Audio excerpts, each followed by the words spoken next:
Take it away, Paul. People in the waiting room. Very good. So welcome, everybody. I want to welcome you to this webinar from Massachusetts Peace Action. My name is Paul Shannon, and I'm on the executive committee of Mass Peace Action, and I'm a coordinator along with Brian of the Raytheon Anti-War Campaign. And our Raytheon Anti-War Campaign is a co-sponsor of the event this evening. What we do is we focus on the fact that Raytheon, evidently right now, the top weapons contractor on earth, has many facilities here in Massachusetts and is tied in with many of the issues that we're concerned about, whether it's the war in Yemen and being carried out by Saudi Arabia with Raytheon weapons, whether it's Raytheon's production of nuclear weapons, whether it's Raytheon's influence over the government through, for instance, Secretary of Defense is a member of Raytheon's board of directors, at least he was until he accepted his new position. He'll probably go back to Raytheon once he's finished doing his work there.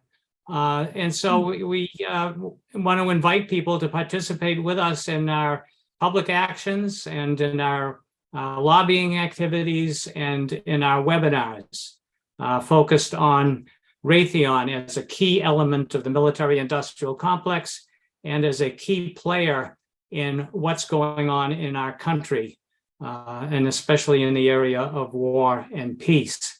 So that's the Raytheon campaign. Rosemary, you want to talk a little bit about your demilitarization campaign from your working group? Right. Thank you, Paul. Hi, everyone. Welcome. I'm Rosemary Keene. I'm a co-convener of our Racial Justice Indigenous Solidarity Working Group here at Mass Peace Action. And right now I'm working with Nancy Goldner. This year, a major focus of our work is our demilitarization campaign. And I'm really excited to hear about the $1 trillion silencer this evening. And I know we'll all be making a lot of connections between demilitarization and the work that and the research that our speaker will be sharing with us. Our Mass Peace Action demilitarization campaign came about in part due to Nancy's longstanding interest in the poverty draft, and also out of Mass Peace Action's tradition, of course, of opposing militarism. Another recent kind of work that we've done has been a petition to end our federal government's 1033 program. For anyone who isn't familiar with the 1033 program, it is the one by which our federal government, in all of its wisdom, gives equipment designed for the military to our local police departments, cities and towns across the country. It's hard to believe, but each time I say it, I'm struck by the fact that how can this be happening? But what could possibly go wrong with giving military equipment to police in our local towns and cities? Despite a national coalition of groups opposing 1033 and several years of lobbying Congress, doing anything to limit or end it has in recent years been unsuccessful for a number of reasons, including pressure from police organizations to continue it. Last December, the New York Times ran an article titled, "Thousands of Teens Are Being Pushed into the Military's Junior ROTC Program." And one of the communities mentioned in this article was our own East Boston High School. Mm-hmm. Some of you may have attended our March 1st webinar where we talked with longtime counter-recruitment organizers about how to do counter-recruitment. And this year in April, we went to East Boston High School and saw those sleepy teens coming into school at 7 a.m. in the morning. And passed out 300 palm cards with information about the misleading claims of the military about what they have to offer, and also information about alternatives after high school. And to learn more about this, in our next Mass Peace Action newsletter, we'll have an article about what that experience was like, talking briefly with the students who were hurrying into school, but talking at greater length with the principal, who came out and wanted to talk to us about what we were doing.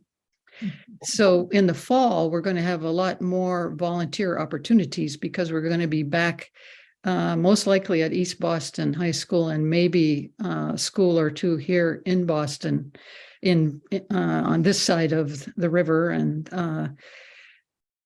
so if anyone finds this interesting sounding, please get in touch with us.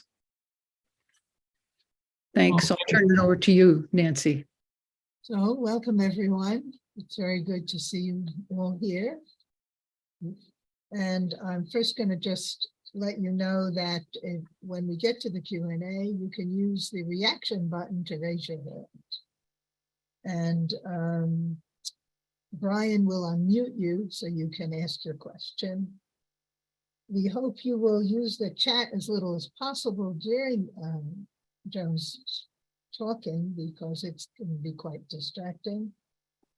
But also know that after the meeting, you will get a link to the recording, so you can replay it at any old time, and also follow up with questions to her, because she will be, her website, I think, will be posted in the chat if it's not already there. So now I'm going to introduce Joan. Joan Roelofs is Professor Emerita of Political Science at Keene State College in New Hampshire. She has been protesting wars since the Korean War. She's the author of many books, including the book she'll be speaking about tonight, or speaking from, I should say, The $1 Trillion Silencer: Why There Is So Little Anti-War Protest in the United States.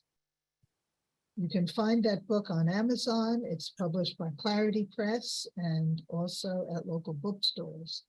So it's a very valuable resource. Get a copy.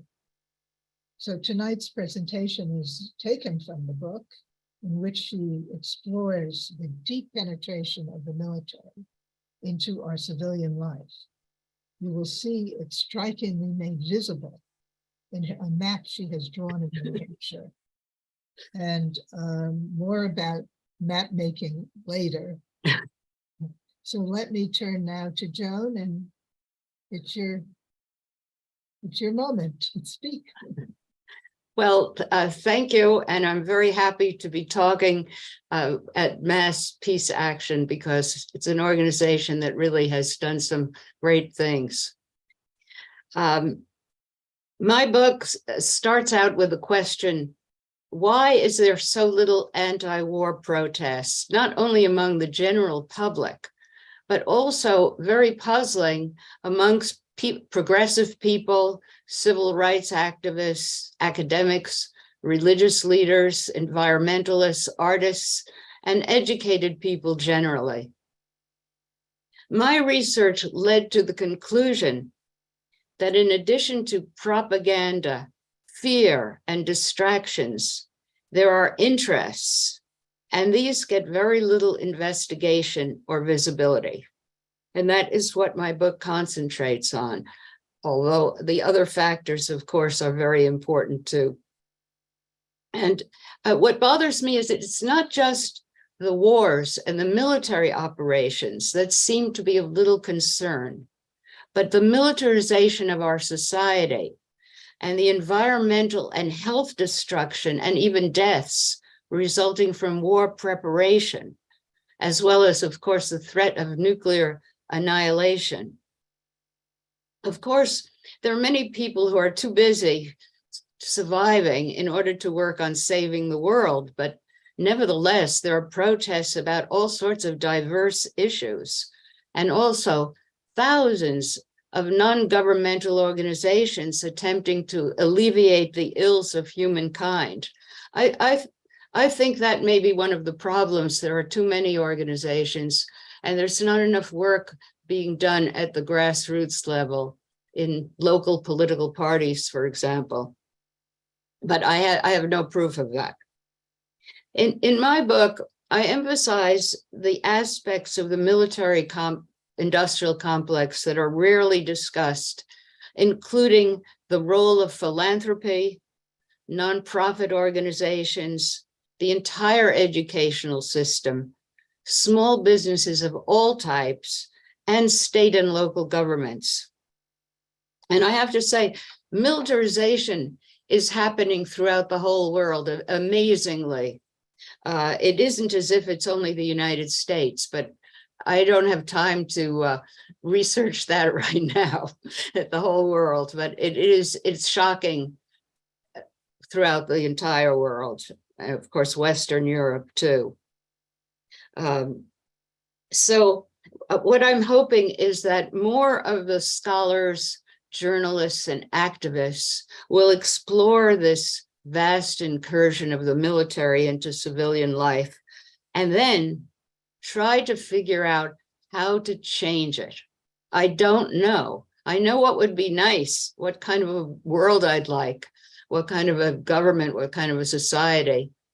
I'm a red-green eco-socialist, but I don't know how to get there, given our politics. And I think more people should just get together and try to figure that one out. Here is one of the projects that can be replicated, as was explained before by Nan, an interactive map of the military-industrial complex that I made for my state. And I'm going to try to show that now, if I'm lucky. Let's see, where is it? Here we go. Yes.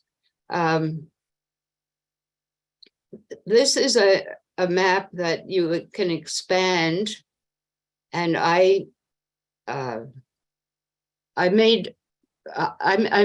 mostly use the icons that was already on Google Maps.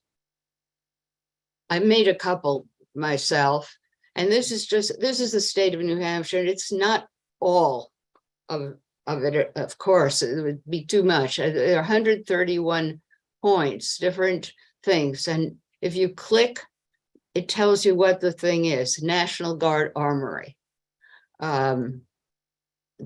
This is a JROTC high school program, and the legend is in the sea. I have put on my website some tips for making your own map. And I know that there's a project now for making a map of Massachusetts, but I think it would be interesting if it was done for every state, and then they could all be put on a website for people to look at, and it might get some interest there.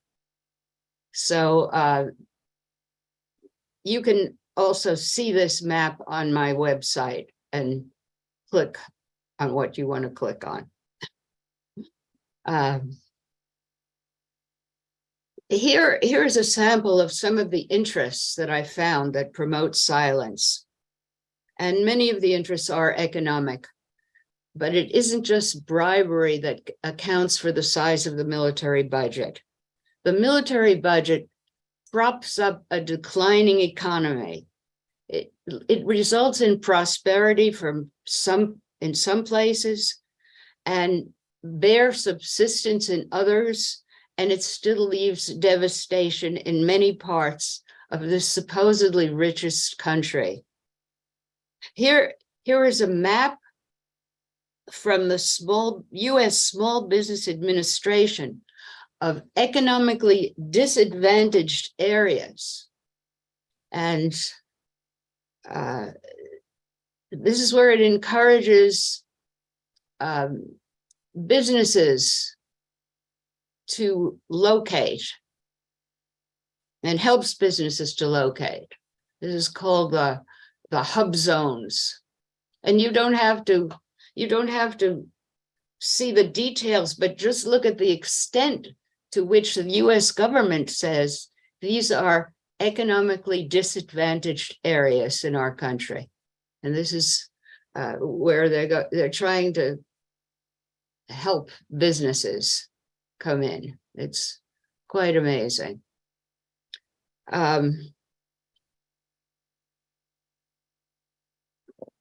And of course, I have to say, it isn't merely the military budget that stimulates the economy, because there's also government spending for healthcare, education, social security, infrastructure, agriculture, prisons, environmental remediation, and so much else. However, military spending is crucial in the manufacturing sector because of outsourcing, automation, even changes in consumer tastes. The US has a covert industrial policy, but it puts military priorities ahead of human needs. We often hear from anti-war activists that we should convert military industry to civilian needs, but how this can happen remains a puzzle. Here are some other reasons for the silence. First of all, there's the support of the military establishment itself, which is, of course, obvious. However, it tends to be underestimated. It's noted that the number of troops is small and that more die of suicide than in battle. Also, that spying and warfare are increasingly automated. However, the military establishment is enormous. It includes, of course, the uniformed armed forces and their families. They're mostly silent about the wars.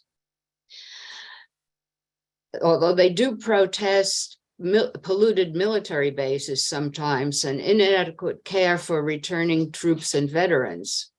But civilians who have grandfathers who were war heroes, who have granddaughters in technical Navy positions, are not likely to be critical of military operations overseas or even think much about what they're doing. Also, the Department of Defense, with its many civilian employees, is the largest department of the federal government, and it works very closely with other departments, such as Energy, which oversees nuclear weapon production. The State Department provides training that goes along with all weapons sales to foreign militaries. Homeland Security operates with values and methods similar to that of the Defense Department. Even the Department of Agriculture gets into the act because it worked with the military to try to create a dairy industry in Afghanistan with kind of cattle we have here in our dairy industry, whereas the cattle in Afghanistan are sheep and goats that know how to navigate the terrain, and the Afghans don't drink much milk anyway. They don't drink cow milk anyway. So, but this was an attempt, and the Department of Agriculture was working with Defense. Of course, Defense Department also collaborates with agencies such as the Central Intelligence Agency, the National Institutes of Health, the Agency for International Development, and then there is the whole Department of Veterans Affairs. So the footprint of the military in our national government is really quite enormous. And another thing is that all government employment, federal, state, and probably local too, gives preference to veterans, so that all government employment is fairly heavily with veterans, and they tend not to criticize the military. You know, some do. I mean, Veterans for Peace is a wonderful organization, and there are others too. But generally speaking, if you talk to veterans, they don't want to think about what's going on now. The Defense Department also includes academics and university-based programs in the United States and overseas. And the instructors and the students of these programs are not only military people, but also politicians and other civilians. And there is now a funded program of the military that's especially for colleges serving low income and minority students that provides for a major in military intelligence. It's called the Intelligence Community Centers for Academic Excellence. And it's found even at the City College of New York, which was once a hotbed of socialist disputation. Also, most universities and colleges have reserve officer training corps. That includes even small colleges that were at one time noted as fairly radical or offbeat. They all have ROTC programs. Hampshire College, for example, if you are a student there, you will have to take many of your courses at UMass Amherst or some other larger institution, but you can register at ROTC. And as was mentioned, of course, the Junior Reserve Officer Training Corps are very prevalent in schools, especially in low income and minority areas. Washington State, as well as others, has a military department, and it sponsors high schools that they call quasi-military for at-risk youths. And the millions spent on recruitment also includes adventure vans that enable children to have fun simulating warfare. Let's look at that. See, the children can come out of their classes and go into these adventure vans and play at war. That's part of the recruitment process.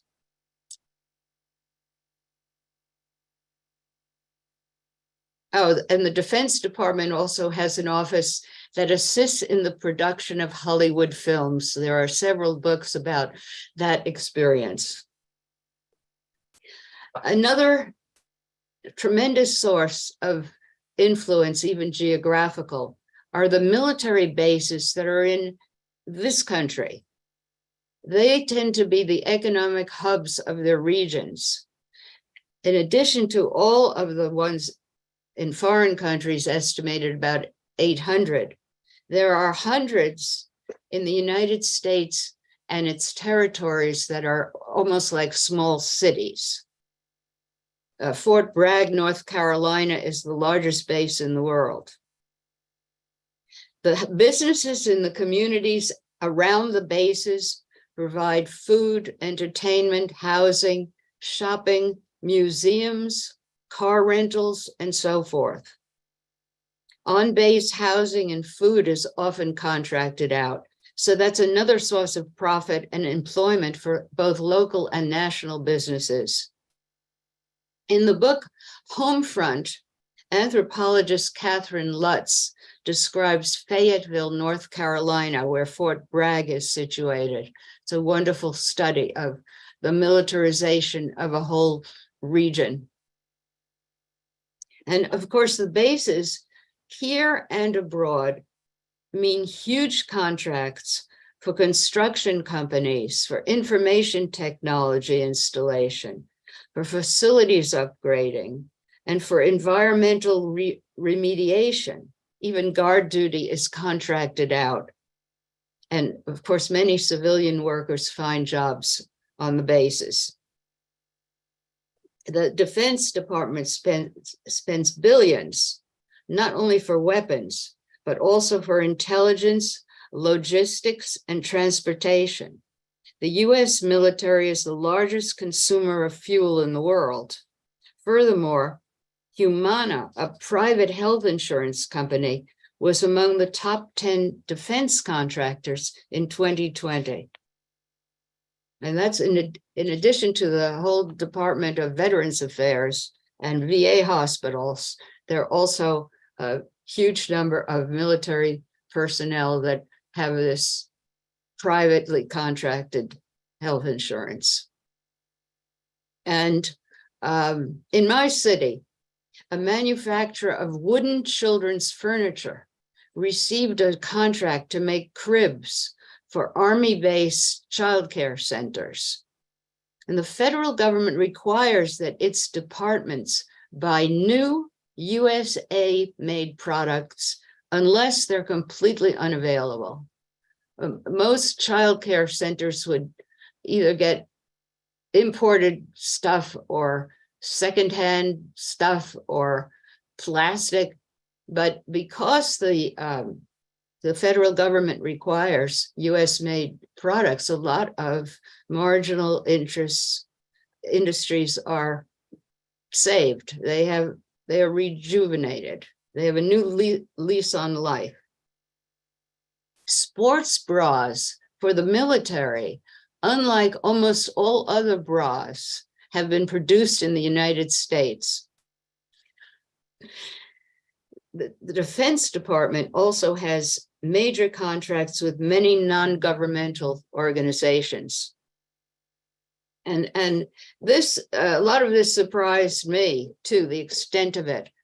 I use the government database called usaspending.gov, which is a contracts database, and you can find contracts with all kinds of institutions, countries, states, many filters that you can use. And this includes, the Defense Department contracts includes many environmental and charitable organizations. One of its programs, the Readiness and Environmental Protection Integration, creates buffer zones around bombing ranges. It aims to reduce civilian encroachment near live fire exercise and war games areas. The Nature Conservancy is a major contractor in this program. Among the other contractors are groups like Ducks Unlimited, Oregon Zoo is a contractor, Evergreen State College, Maine Audubon Society, Trout Unlimited. And the concern about endangered species on military bases have employed the Student Conservation Association to help with protection. And these are major contracts for a huge number of the Nature Conservancy in many millions of dollars. In my book, I have a lot of detail about this with amounts, but I don't keep them in my head. And I'll show you a map of where some of these projects have been to avoid civilian encroachment, buffer zones. And this also gives you an idea of where some of the major bases are in this country, how prolific it is. You know, it's a lot of the land are in this country is military bases, more than you would expect. These are where these encroachment and buffer zone projects have compatible civilian use is okay. Some agriculture is compatible and some isn't. And so they work it out with the local governments and organizations and the military. And you see in North Carolina, Fort Bragg, Camp Lejeune, very major bases. Yes, the Massachusetts Military Reservation Otis Air Force Base, it used to be.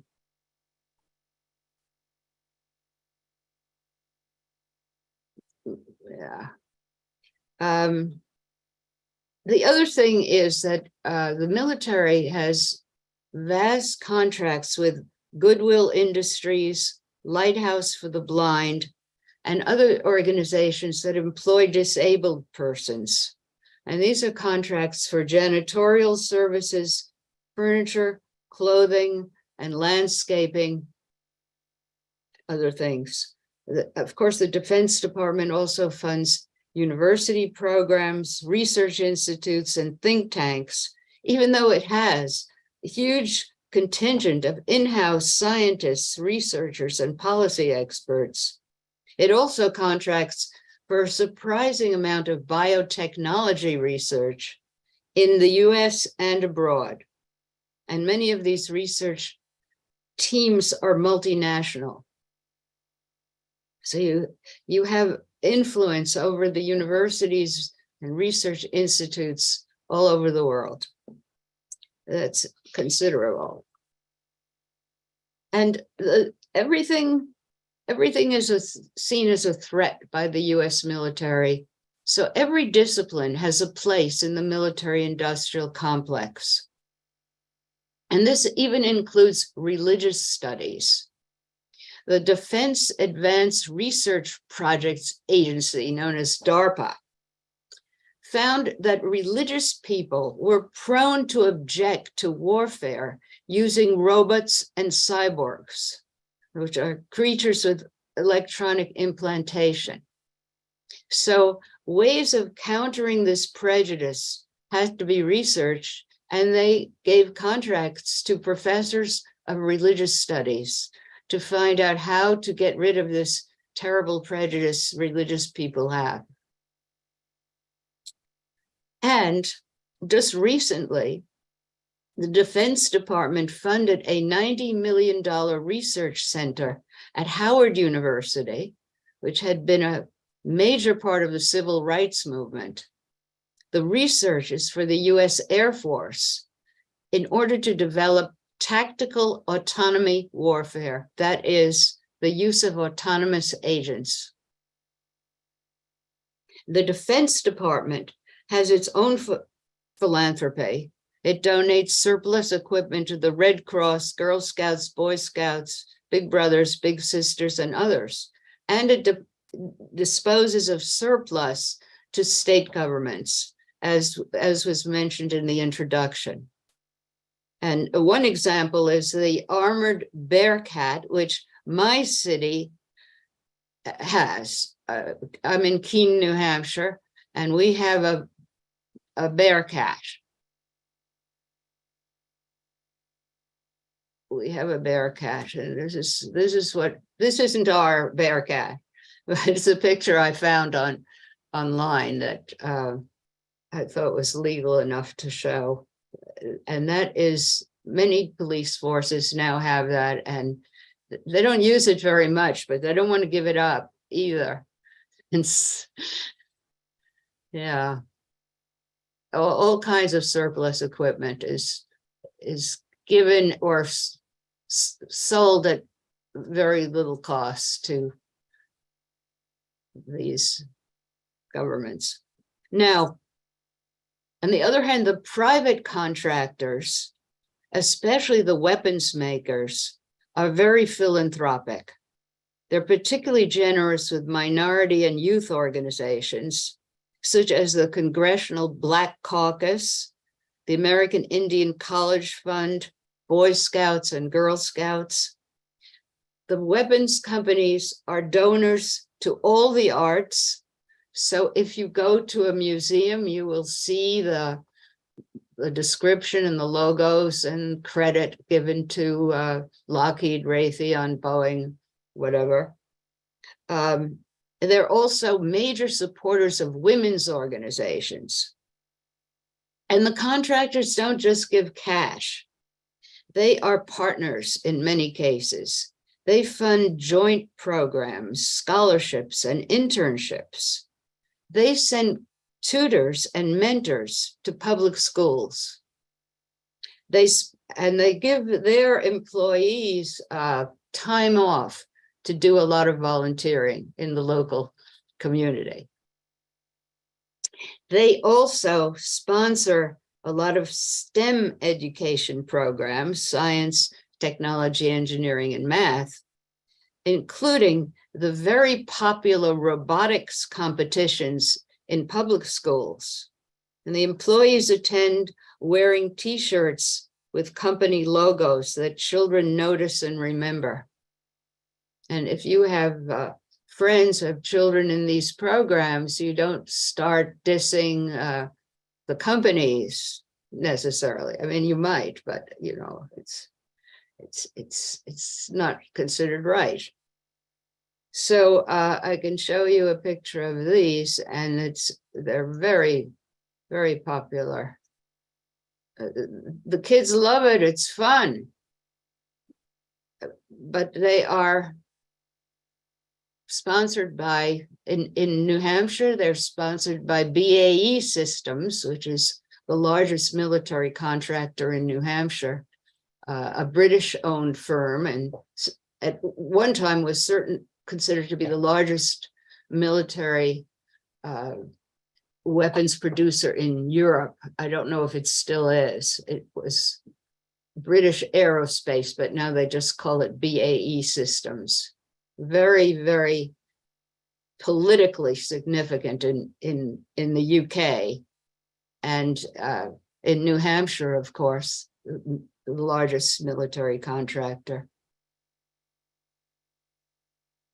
And with very little visibility, because I've talked to political party activists here when they come canvassing, and I mentioned BAE Systems, they don't know what it is. And this is the largest military contractor in the state. So let's see, not too much more. Non-governmental organizations, including churches, have investments in funds with lucrative military industries in their portfolios. And this is also true of state and local government and union pension funds. And many people are unaware of what is in their pension fund, but when they find out, sometimes they will protest, but nothing too much has happened to divest. Divestment campaigns are useful for giving visibility to the military-industrial complex, but often there isn't, only a few places have actually divested. New York City Council voted to divest the city funds from nuclear weapons makers, but the pension funds were only requested to do so. Those are just the city fund. The pension fund is a separate fund, and they are quite reluctant to divest. California has enormous amount of government employee funds in weapons producers, for example. And the states have military departments and National Guard units. The state economic departments try to attract military companies to locate, often with huge subsidies. They help existing businesses to get contracts. Regional and local economic development commissions hunger for a slice of the defense budget. The environmental departments participate along with private contractors in the enormous remediation attempts at Superfund sites, and most military bases are Superfund sites. Hanford, Washington is considered one of the most contaminated areas in the United States. And billions have been spent on cleaning it up, and it may never be cleaned up. But meanwhile, there are jobs, and Hanford is a shining rock of prosperity for its area. Shining rock. And that area around Hanford, Washington has a lot of jobs, and it isn't just jobs for the people cleaning up. These people have go to the cinema, they go shopping, they help the tax base of the communities. So even recreation is part of the complex. The Army engineers have been creating lakes for civilians for years. They're maintained with help from the contractors. We may like to swim there, but it can dampen negative thoughts about the military. Of course, the Army engineers have always been involved in forts and ports from the very beginning of our country. Military bases offer hunting, fishing, kayaking, camping, and bouncy castles. And some are for military personnel only, but some bases, anyone with the right sponsorship can go there for hunting and fishing. A very unusual tourist experience is the Manhattan Project National Historical Park. If you're thinking about where to go on your next vacation, this would be an unusual experience. This is a national park. Hanford, Los Alamos, Oak Ridge. And children can receive junior ranger badges after their visit to this historical park. Now, conclusion, I'm saying there's no doubt that the military does some useful things, but at the cost of silencing millions. The useful things could be done by civilian agencies. My studies have left me with some hope, but there needs to be more investigation, more visibility, especially in the mainstream press, which is a major silencer, and more people trying to find out how to change the situation so we can move toward a world of peace and justice. And that's all I have to say for now. Well, thank you. Thank you, Joan, for that in-depth perspective on the infiltration of just about all of our social institutions by the military. And of course, the only way that can be done is with these monstrous military budgets to be used to fund all this activity. And the fact that institutions that are starved for funds have to turn to the military, whether it's colleges or whatever, in order to get the resources they need to continue. And the process you describe of all these institutions being infiltrated and in turn buying all of us off because of the interest we feel we have in these other institutions, whether it's the Girl Scouts, which are funded by Raytheon, and there's a group that ordinarily would be a potential source of help for anti-war activity. Walk for Hunger, bought off again by war companies. It does.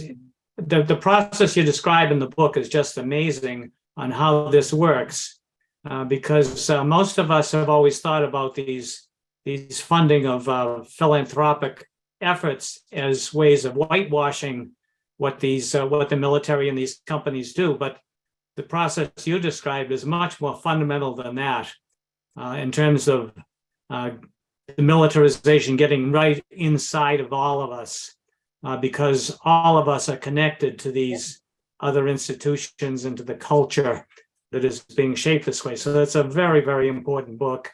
We're going to get to questions and comments, short comments for Joan in just a minute. But let's focus now on, if you want to really have a compendium of the material that Joan just presented, as well as, and I'll point this out, there wasn't time to get into it, but Joan presents an amazing perspective of what U.S. militarism does in the world, from wars to covert actions and stuff like this. She brings all of this history and these military operations going on into one place. And we can see finally in one place just what's happening in the world and how devastating this is on much of the world's population. So we really want to emphasize how important it is to get this book. When we send out either tomorrow or the next day a recording of tonight's presentation, we'll send out a link where you can buy the book. And so we want to be sure to do that. Just before going into questions and answers, we're going to have Brian talk about a network that we have. The challenge is this militarism. It's not quite as well funded and maybe not quite as extensive, but we do have T-shirts, right, Brian? Yeah. We do indeed, and in fact, I'm wearing one. It is the War Industry Resistors Network. Now, Paul talked a little bit about the Raytheon anti-war campaign here in Massachusetts, but one of the things that we realized was that we weren't alone in this. And in fact, there were dozens of other campaigns just like ours across the country, and even some internationally, opposing the military-industrial complex right in their own backyards. And that was one of the ideas behind the Raytheon campaign, is we could localize these issues. We could fight back against the military-industrial complex, which seems so big, it seems so distant, but we could fight back against it in our own backyards locally. So we could relate it to people. It's not just something going on in Washington, D.C. or on the other side of the world. It's in your community, right? It's in every congressional district in this country by design. So we found these groups, we found these dozens of groups and formed a coalition, a network, the War Industry Resistors Network, WERN. And we did some days of action together. We're doing organizing together. We put on programs together as well. And we actually have one coming up on Monday, the 12th at 8 p.m. We're going to do a program that looks at the International Monetary Fund and the World Bank and their role as tools of empire. So if you're interested in that subject, one that's becoming increasingly more important, visit Mass Peace Action's website and you can sign up to register right there. And actually, if you're one of these people that we just don't know about yet, if you're opposing the military-industrial complex in your community, consider joining up with the network. Become part of our family of rebels against this Goliath that has unfortunately taken over our country and that we so desperately need to fight back against. So we'll be sending you a follow-up email with all the information that you need to join the network, to sign up for our alerts. And we really appreciate it if you can get involved. And hey, I'll also give you the opportunity to buy one of these beautiful yellow War Industry Resistors Network t-shirts. Yeah, I know everyone is green with envy, Brian, over the shirt you have. And so I'm sure we'll get a lot of orders for that. Nancy, you had a comment you wanted to make? I think we want to have Rosemary say a few things too. Okay, well, I wanted to replicate the kind of effort that Joan made to document the incredible penetration of the military on that very strikingly, what shall we call it, a striking map she has shown us that really documents just an extraordinary penetration. So, but I can't do it alone, obviously. We will have, she has very kindly and efficiently sent me a methodology for doing that, which is also on her website, I believe.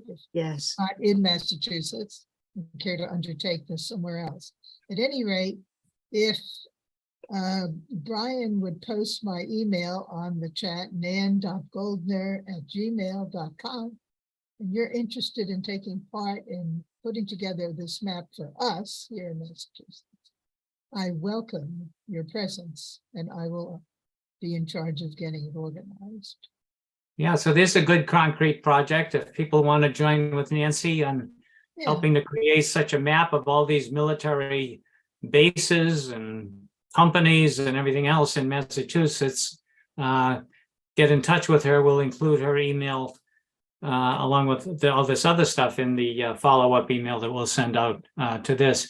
Rose, did you have anything you wanted to invite people to specifically, in addition to what you mentioned before? Yeah, mainly what I mentioned before, local people here in Boston and in Massachusetts doing counter recruitment work is something that, it's, it takes a little time and energy, but it's kind of rewarding too, we found in April. So if anybody is interested in that, please get in touch with us or organize your own group in your own town for your own high school. And then I wanted to note, there was a comment in the chat that we can ask our local libraries to get the book so that more people will have a chance to see it if they don't have it already. I think that's a great suggestion. I just want to say that I heard that Fort Bragg's name is being changed. Yeah. And this is going to sound very ironic, to Fort Liberty. In light of what we've been hearing tonight. So, but Bragg was obviously an enslaver, and that fits in with what's happening, but the unfortunate choice of them. Good, Nancy. Well, let's see if people have questions for Joan. I'd ask you to think about what you'd really like to ask her. Once you come up with a question, if you go to the bottom of your Zoom screen, to the reactions menu item. And if you click on that, you can click on the raise hand function. And what we will do, since you're all muted right now, is we will call on people to ask a question. Please make it as concise as possible. And we will then unmute you, and Brian will let you ask your question yourself. So let's give it a try. So let's see how it'll work. Let's start with Laura, and then we'll go to Claire. So Laura Gibney. Okay, thanks. Although Claire was before me, but okay. Thank you so much, Joan. This has been a great talk. I've learned so much. And I just wanted to ask you, has this vast web of penetration that's occurred by the military-industrial complex in this society, has it been a slow evolutionary process in the post-World War II era, or have there been particular junctures or periods where it's just like you can see dramatic changes or increases in going along with the budget, I suppose, but also the effort to penetrate widely? Yes, it was certainly much more post-World War II, but originally, the military had connections, for example, to the land-grant colleges, which were created in the 19th century. All land-grant colleges were expected to have military training, and some, like, Texas A&M had military research too, because there was always a connection also between the military and medical industry. And that goes way back. And the Army engineers really were building the forts and the ports. So there was always something, but it was certainly after the Second World War. And part of the reason had to do with economics, with the fear of, say, the aerospace companies, that there wouldn't be enough civilian work for them, or all the military companies had gotten used to it. The universities had started with the Manhattan Project. Many universities were involved with that, and they got used to that kind of money. But the Cold War certainly increased militarization very much. And one of the things that happened was that they decided that they had to build up an industrial capacity in Southeast Asia to counter communism. And that's one reason why so many US industries were failing, because it wasn't just greed that made industries move to other countries. The government policy encouraged the development of all kinds of consumer goods in Southeast Asia, Japan, Indonesia, all of countries, in order to create a capitalist world over there. And that, of course, took away from the consumer industries in the United States. So they had to fill it up with something else, especially manufacturing. Of course, service industries can't move as well. But in terms of manufacturing industries, that was part of the reason, the Cold War itself, rather than worrying about being attacked, because there really wasn't any nation that was going to attack us militarily. So of course, and then, you know, students, for example, start getting college debt. And so they want to find jobs that will pay off. And in fact, if they join the ROTC, they get free tuition in many cases, or practically no college, very few college costs. So the economics is an incentive even for college students today, and jobs are now, so many jobs are in the military for people in every kind of field, and they're not there in other places. You know, the world has changed. So I think it's increased, and I think it's going to continue to increase, because we still have tremendous pockets of devastation in this country. Small towns that have nothing going for them, and half the people are unemployed, and no shops anymore except for Dollar General. I mean, it's really bad for the richest country in the world. So those places love to have a military contract, because, you know, they like prisons too, but maybe there are enough federal prisons, they can't put too many more there. So, well, could I just, with John, what I also wondered though, in terms of evolutionary or just certain junctures, is the implication, I have heard many people say this was a planned strategy, like to get the military communities all over so that you would have this vast reservoirs. that's also, that helps too. That helps. Mm-hmm. Certainly that helps, because, you know, it isn't just the major companies, but all the parts. So many contractors are supplying parts. And that's why the whole map of New Hampshire has military businesses in it. Many of them, Velcro is a supplier to the military, and that's in New Hampshire. And it's Nashua, New Hampshire, was said by Money Magazine on 3 occasions to be the best place to live in this country. Nashua, New Hampshire is the headquarters of BAE Systems, but it has about 35 different military contractors in it. And that means not only are all the people working there buying things and, you know, going out, the tax revenues for the city are huge. So they can provide better social services and arts and community. You know, it's good for local governments too. Contractors, you know, bring in. So yeah, it's very, very widespread. I have to search for places that are not militarized. That's my next job. Maybe some parts of Montana, perhaps, but of course, rural areas are very militarized too, because so many farmers are in a depressed situation that they welcome all kinds of military contracts. Sorry. Okay. Well, thank you, John. Let's take. I see 3 hands up. Let's move right into them with Claire, with Joseph, and with Diane. So let's start with Claire.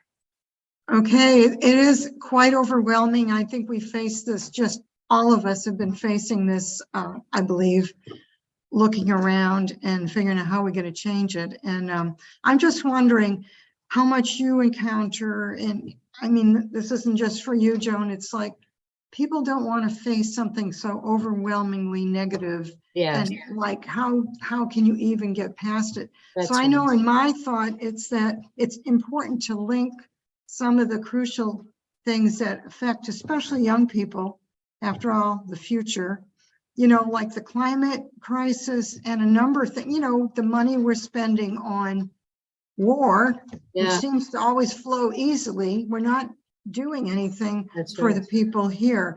But I think I think we need to partner up more, similar to this network that Brian shared. Yes. We also have to connect more with some of the other progressive organizations and have, you know, to the extent that they want to have more funding for things, we should bring in this aspect.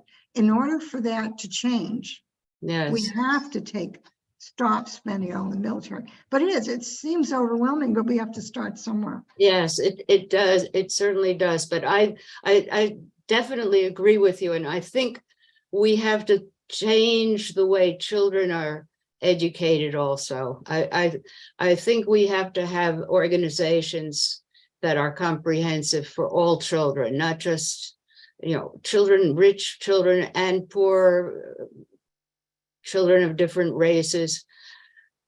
And they have to learn to cooperate. They have to learn peace and cooperation, and rather than the way children are now brought up so much by video games and you know, TikTok. I'm not sure how harmful that is, but electronically, and gang warfare is enormous. I think that it has to start there too, but I also think there may be too many organizations and they have to work together at least, or you know, I think this is a problem.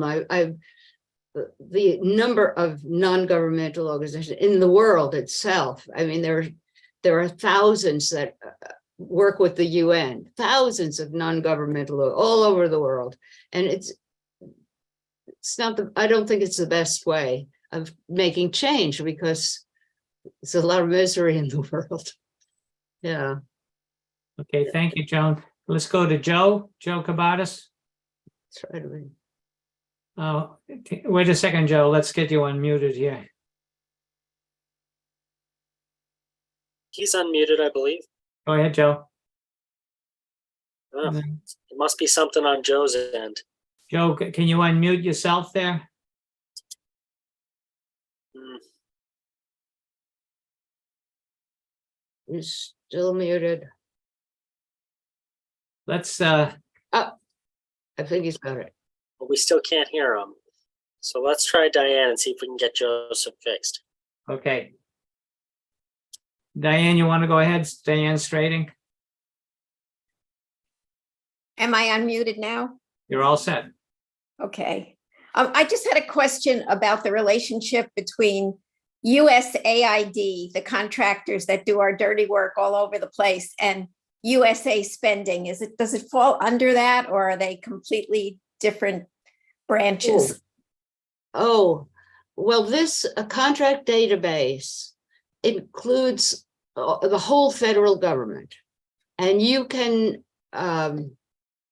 select the filters. So you can look at an agency or a department and find out what's happening. And there are projects that are funded by 2 different departments, but yes, you can search for AID or NIH or any of those. I mean, the CIA you can't search for; they don't like anybody to know what they're doing. But there's an amazing amount of information that's available open source. Great. And if you need help in looking at that database, you can send me a Facebook Messenger, and I can show you how to do it. In fact, I think I have that posted on my website in relation to the map about USA spending. Great. And you can get that, yeah. Yeah. Okay, Thank thank you. So should we try Joe again? No, still nothing from you, Joe. There's some type of setting on your computer that's wrong, I guess. He's Let's go to Rosemary and then keep coming back to you, Joe, and hope we can get you in there. Rose? Thanks, Paul. Yeah, Joan, I was just thinking about the fact that the military has one significant problem, which is recruiting people. Yeah. They're unable to meet their recruitment goals. So I guess that there are different ways that they're succeeding, but not in that one key way. I wondered if you have thought about that at all. Oh, well, yes, they're lowering their standards is one thing, but I think another thing is that they are, they've always been using people from other countries one way or another. Proxy armies. The Special Operations Command works with militias in various countries in the world. They contract for military people, and they're of course using more robots and other things.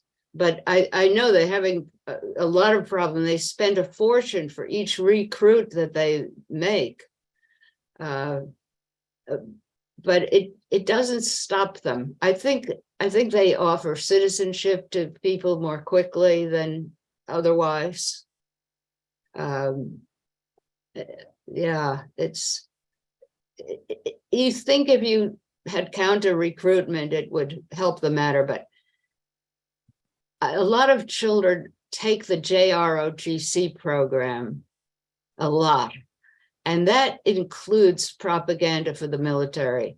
And even if only a fraction of them actually go into the military, they've all been propagandized. So, Okay, yeah. thank you. Okay, should we try you again, Joe? Are you willing to give it another whirl? The thing that I might suggest to Joe is maybe unplugging your headphones. That could have something. Yeah, that could be. There you go. Hear you. We got you. Hear you. I'm ready to go. We got you. I'm ready to fight. I'm ready to win this game tonight. Okay. Joan, thank you very much for this wonderful lecture. I've been out in the street for a millennium and longer than that against these wars. And being a veteran for peace, we put out flyers about the costs of war, such as $8 trillion that was spent and how many bases we have around the world. And I give it out. I'm lucky to give it out to a few people, and they're in shock that we have so much money and so many bases. People don't even know about those things. This is just unbelievable. But I have a theory. Paul was a great advocate against the draft back in the 60s, and he told me about the lottery. And unfortunately, I won the lottery, but it was the draft lottery. So I didn't, it was a round trip ticket to Vietnam. But anyway, I won it because I'm here. Yeah. But anyway, what I want to say is, if we had the draft, we wouldn't have these wars. The Pentagon learned from Vietnam, no draft. And all we had was the TV back then. And it was Vietnam, Vietnam, Vietnam on the news every night. And people saw their sons out in Vietnam in the middle of the rice paddies. And then what happened was we wound up, they had a tax. I tell people the telephone tax was raised during Vietnam to pay for Vietnam. Now it's a credit card war. The biggest problem with Massachusetts is we're one of the lowest recruiting states in the country. Someone said it was 49th out of 50. But we're like 10th state with money coming in with Raytheon building the bombs, MIT, Lincoln Labs doing all the research. So when you talk to people about peace, the first thing they say is, that's my job. Yes. You know, and then education. Education is very important in the sense of telling what really happened. I mean, we've been 20 years. I'll tell you a quick story. I went to Afghanistan. I went to Vietnam. But what happened was a group of Vietnam veterans went over to Kazakhstan in 1988, and we had a big conference with the Soviet soldiers who fought in Afghanistan. This is 1988. So they told us the same story we told them. I said, we'll never go to Afghanistan for a war. Well, when we invaded Afghanistan in 2001, I said to myself, we're between Iraq and a hard place. Yes. And, really, that was, and then we go to Iraq. But I'm just saying that 20 years and nobody, now I'm going out against the Ukraine war at South Station, where thousands of people walk through. And it's this exact same reaction as I stood for Afghanistan. You get 95% of the people walking by, not taking the flyer, not paying attention.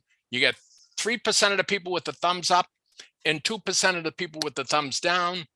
And I say to myself, it doesn't matter what the sign is. The war is, everybody accepts it. And what's the first step in an addiction is being powerless. And that's what the people feel. That's my theory. Okay, But- thank you, Joe. Joan, any Okay, thank you very much. Yes, I mean, I talk about silencer, and a lot of people just don't know what's around them. They have no idea that very near where I live is the new Boston Space Force base. And even peace activists had no idea there was such a thing as a base there. It was an Air Force base. Now it's in the Space Force. So it's hard. I have had 8 reviews of my book. No, 8 libraries in Turkey have my book. I've had 3 reviews in Brazil. I've had reviews in India, but I can't get anything into the local newspaper here. I haven't yet succeeded getting into my local newspaper. And a lot of people don't use the internet to get news. They don't read Counterpunch where I write. They don't go to Mass Peace Action. And that is the problem, how to get the word out to people. And of course, a lot of them are involved, but there are some people who just don't know. They're surprised when they hear about things. And I had a student once in my course when I teach for senior citizens, who actually went and looked at the portfolio of her retirement investments and changed it because she found out that it was full of military contractors. But a lot of people just don't even know. Everybody's connected in some way. I mean, my bank has funds military operation, nuclear weapons, but I can't do too much about it. I went to a small local bank one time. I opened an account, and then it was bought up by another bank. Then it was bought up by another bank, and eventually it's bought up by TD, the Canadian bank. So it's very hard to not be involved in some way. But at least if people know their involvement, that helps a little bit, I think. Okay, Joan, let's take Richard Katsiani. Hold on a second, Richard, will unmute you.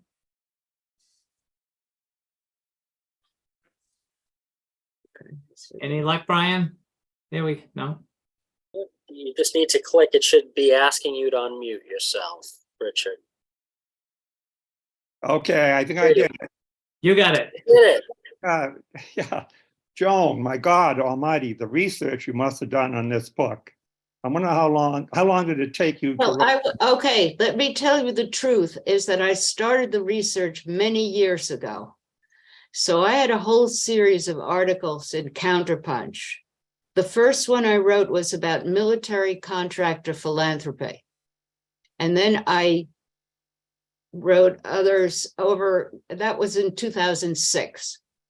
But when I sat down to write the book, I had to do a lot of additional research, but I already had some of it in the form of articles. But I felt that if I wrote a book, I might reach more people than the people who, read Counterpunch and other publications of that kind. And that's why I decided to put them together and do some more research.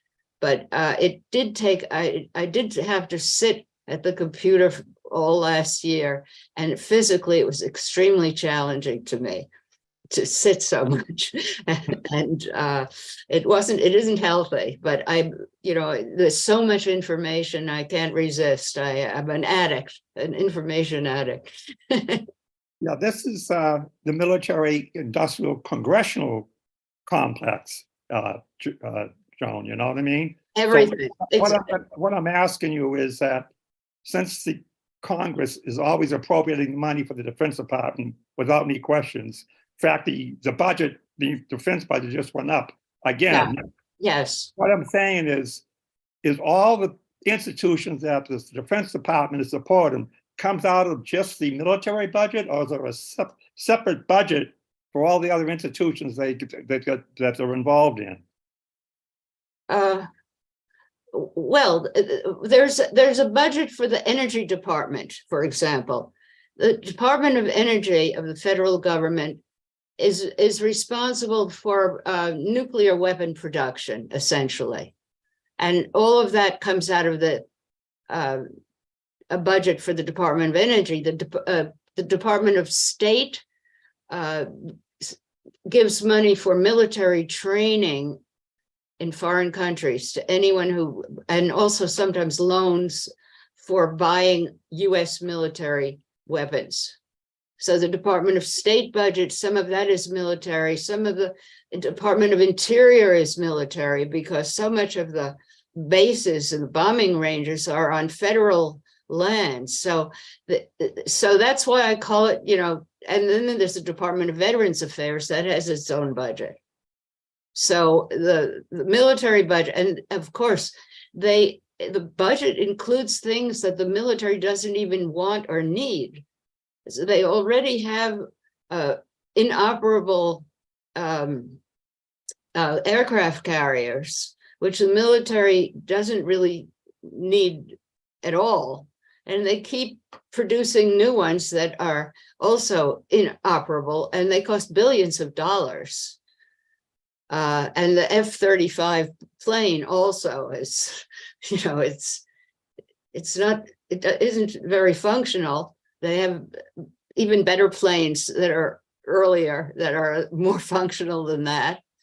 And, but so the military doesn't even request all of that, but the people who, the congressional people who have those industries in their districts want to keep producing that, all sorts of stuff. I mean, that's just the weapons, but there's every other kind of thing that they are buying. They buy every kind of thing. And the other thing is that they give preferences in contracting to small businesses and to minority-owned businesses, to women-owned businesses, veteran-owned businesses. So all of those constituencies have a reason to support the military. Yeah. And Okay. Thanks, Richard. Thanks, Joan. We have time for another question here. There's a phone number, no name. If you can unmute phone number 847-744-2935. Oh, that's a CIA. Oh, okay. Well, let's see what they have to say. Can you find that one, Brian? Yeah, they should be able to unmute themselves. Press *6. Try *6. Hear us. Okay. Yeah, There we go. Can you hear me? Can you We hear me? Okay.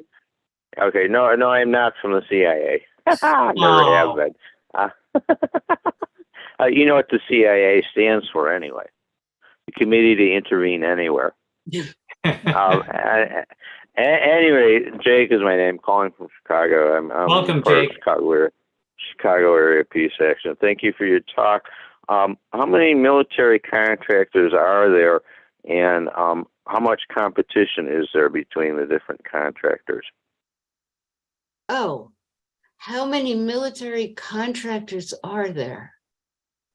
I mean, in the United States. God.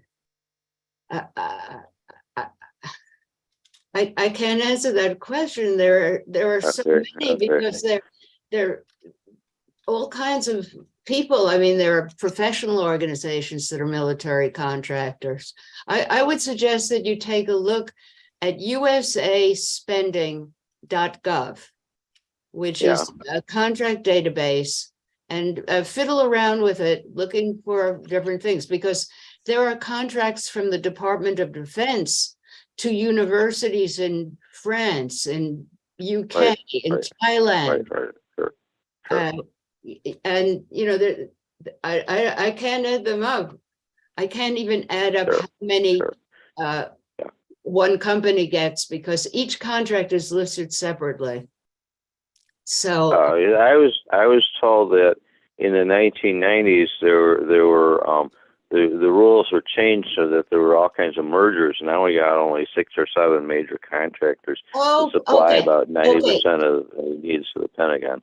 Okay, you're asking about the major weapons producers. That's different. Right. Okay. Okay.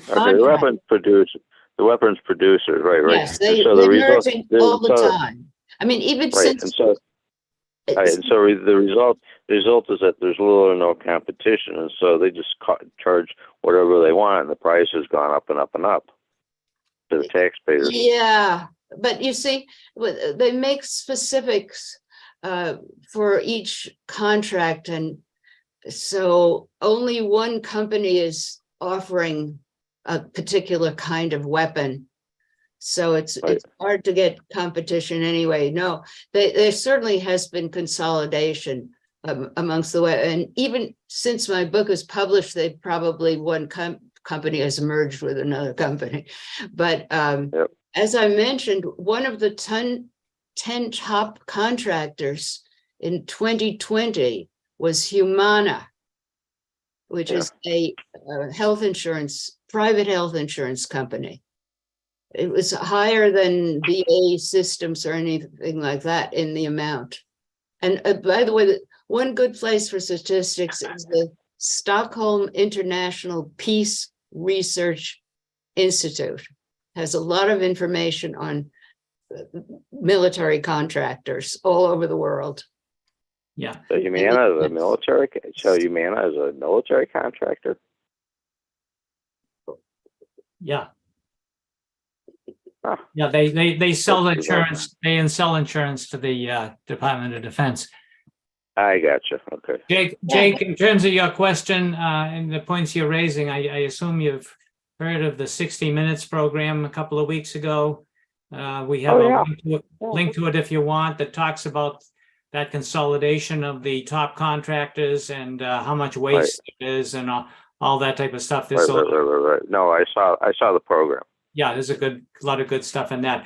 I think we're pretty much. Thank you, Jake, for calling in from Chicago, and I think we're pretty much at the end of our program. I just wanted to check with Nancy whether you wanted to mention anything, Nancy. I will say that Mass Peace Action has some hearings next week on divestment from companies in Massachusetts. I mean, divestment from companies around the country that are making nuclear weapons.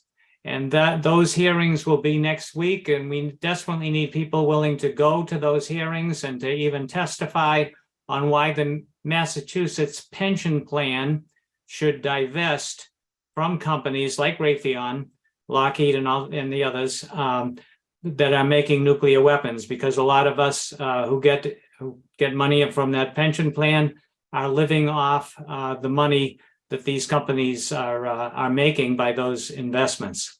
But Nancy, why don't you want to close us out here? Well, I want to thank Joan for an incredibly informative, upsetting, Sorry about that. Well, I'm it's not motivating. popular. I'm not Very popular. motivating. Motivating. The good thing, Joan, is you put it all in one place, so we don't have to keep on reading every little article that comes out And all those over the of place. you who Yeah. asked with very thoughtful questions, and those of you who want to take part in map making, please get in touch. So Yeah, and we'll, like I said, we'll send out some type of, over the next couple of days, we'll send out a follow-up email to everyone who registered for tonight's webinar, in case you know people that might want to see it who weren't able to make it tonight, or if you want to see parts of it again yourself. And then we'll include Nancy's email and a few other of the resources that we mentioned tonight. So much going on. If we could all do one of them, that would be terrific. Okay, thanks everybody. Thanks Brian for pulling this off, and thanks Rosemary, and thanks for everyone for joining us this evening, and we'll be in touch in the future. Thank you. Don't forget to buy your t-shirt. Thank you. Get to get that yellow t-shirt. And buy your book. Yeah, buy the book. Okay. Yeah. Bye Thanks, now, Joan. everyone. Thanks, Nancy. Thanks, Joan.